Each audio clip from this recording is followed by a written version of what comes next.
So ముందుగా దిలీపాచారి గారు, so ఎట్లా చూస్తారు ఈ నోటీసుల ఇష్యూని? ఇప్పుడు మళ్ళీ కేసీఆర్ అయితే నేను రేపు అటెండ్ అవుతాను నందినగర్లో, బట్ మీరు ఇచ్చింది అయితే పూర్తిగా తప్పు, మీరు చేసిన ప్రొసీజర్ అంతా తప్పు, బట్ నేను అటెండ్ అవుతాను అంటున్నారు. నమస్తే అండి. ముందుగా జీ న్యూస్ ప్రేక్షకులకి, అదేవిధంగా కో ప్యానలిస్టులకి గుడ్ ఈవినింగ్. ఇప్పుడు ఈరోజు మేము చెప్తున్న అంశమే మళ్ళీ మళ్ళీ పునరావృతం అవుతుంది. ఇది ఒక ఎడతెగని టీవీ సీరియల్ లాగా జరుగుతుందని చెప్పి మేము మొదటి నుంచి చెప్తా ఉన్నాము.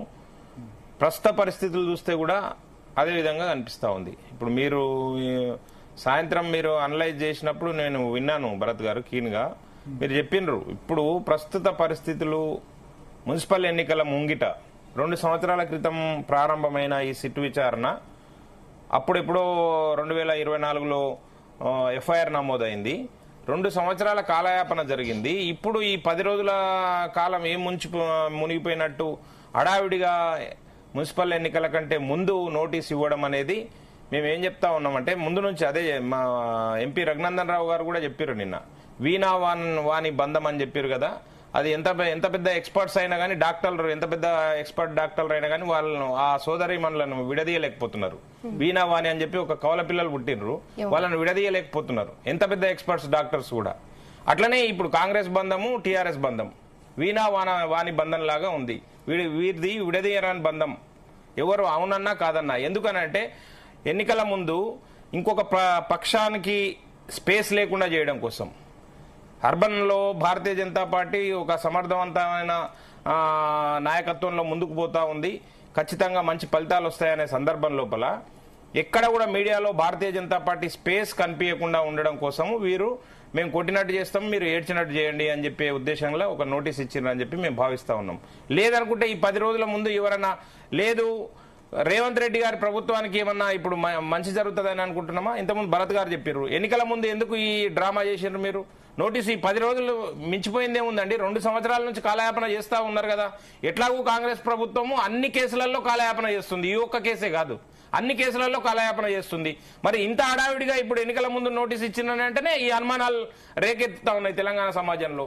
కనుక మేమేమంటున్నామనంటే, మీరు ఎన్ని రకాలుగా చేసినా, మీరు ఇంకొక విషయం చెప్తాము, ఎట్టి పరిస్థితుల్లో మీరు నోటీసులు ఇచ్చిండ్రా లేకుంటే గోడల కంటి పెట్టినరా, అది ఒక హైప్ క్రియేట్ కావడం కోసమే, దాన్ని ఒక అంశంగా ఎక్స్పోజ్ చేయడం కోసం ప్రయత్నం చేస్తున్నారు 2 పక్షాలు. కానీ ప్రజలకి ఇర్రెలవెంట్ అండి ఈ ఇష్యూ, ఇర్రెలవెంట్. ప్రజలకు సంబంధించిన ఇష్యూ.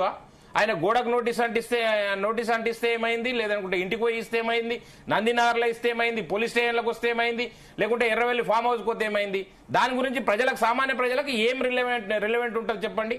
కనుక ఇది ఒక ఎక్స్పోజింగ్ నాటకం తప్ప ఇంకొకటి కానే కాదు. దానివల్ల ఏం ఉనగూడేది లేదు, ఏం ప్రయోజనం వాళ్ళకి కావాలి.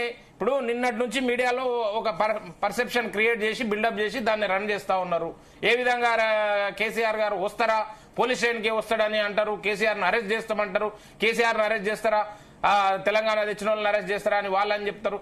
అరే అరెస్టులు చేస్తారా, లేదనుకుంటే వస్తాడా, పోలీస్ స్టేషన్కి పోతాడా, ఉంటాడా అనేది సెకండరీ కదా. ఈ విచారణ అనేది ఎవరైతే సజ్జనార్ గారి ఆధ్వర్యంలో సిట్టు 2, ఇది సిట్టు 1 కాదు, సిట్టు 2, పుష్ప 1 పుష్ప 2 లాగా సిట్టు 1 సిట్టు 2, మళ్ళీ రేపు పుష్ప 3 వస్తే మళ్ళీ సిట్టు 3 వస్తుంది. కానీ విచారణ పూర్తి కాదు, బాధ్యులను గుర్తించరు, చర్యలు ఉండవు, ఏమీ జరగదని చెప్పి మేము డంకా బజాయించి చెప్తా ఉన్నాం. కాంగ్రెస్ పార్టీ చేష్టలు ఉడిగి చూస్తా ఉంది. ఎక్కడ కూడా కాంగ్రెస్ పార్టీకి చిత్తశుద్ధి లేదు. ఆ ప్రభుత్వంలో అరే అవి ఇవి అవసరం లేదండి, ఆ ప్రభుత్వంలో జరిగిన అక్రమాలు, అవినీతి, దౌర్జన్యాలు ఇవన్నీ పక్కన పెడతాము. ఈ ఒక్క ఫోన్ ట్యాపింగ్ కు సంబంధించి ఎన్ని ఆధారాలు లభ్యమైనాయండి? ఇప్పటికీ నగ్నంగా అన్ని ఆధారాలు లభ్యమైన తర్వాత మీరు ఏం విచారణ చేస్తా ఉన్నారు? సిట్ కు సంబంధించిన డివైసెస్ నాగోల్ మూసీ నదిలో దొరికినాయండి సిట్ అధికారులకి. వీళ్ళు ధ్వంసం చేసిన ఆ పరికరాలు నాగోల్లో మూసీ నదిలో దొరికినాయి. మీకు అందరికీ తెలుసు, అందరూ చెప్తానే ఉన్నారు. ఇప్పుడు చాలా విచిత్రమైన విషయం ఏంటంటే, కవిత గారు కూడా చెప్పారు కదా, అరే ఇంటి ఆడిబిడ్డ అల్లుని ఫోన్ ఇంటరావా, ఇదెక్కడి దౌర్భాగ్యమైన స్థితి అని చెప్పి అన్నదా లేదా బయటకు వచ్చి కవిత గారు? ఇంకొక విషయము, మీడియాలో అంతా చర్చ జరిగింది. హరీష్ రావు బయటకు వచ్చిన తర్వాత, సిట్టు విచారణ ఎదుర్కొని బయటకు వచ్చిన తర్వాత ఏం మీడియాలో వార్తలు వచ్చినాయండి? హరీష్ రావు గారి ఫోన్ కూడా ట్యాప్ అయిందని చెప్పి వార్తలు రాలేదా?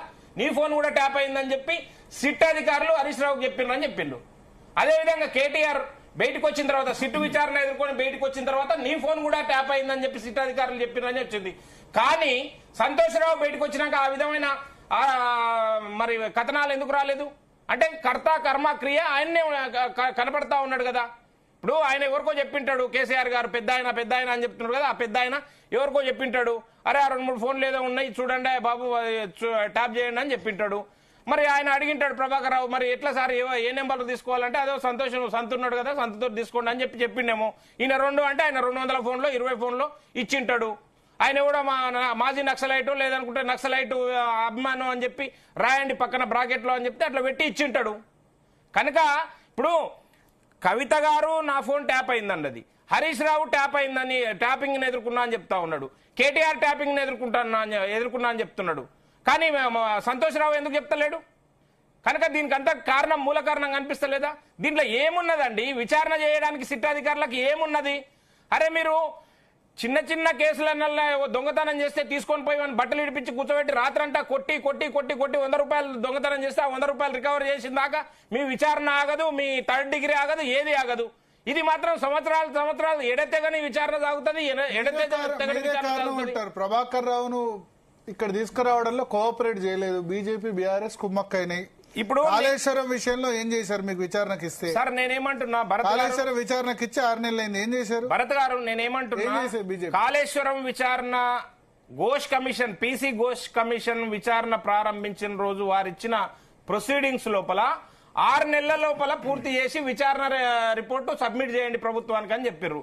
ఎన్ని పర్యాయాలు ఘోష్ కమిషన్ విచారణ కాల పరిమితిని పొడిగించారు?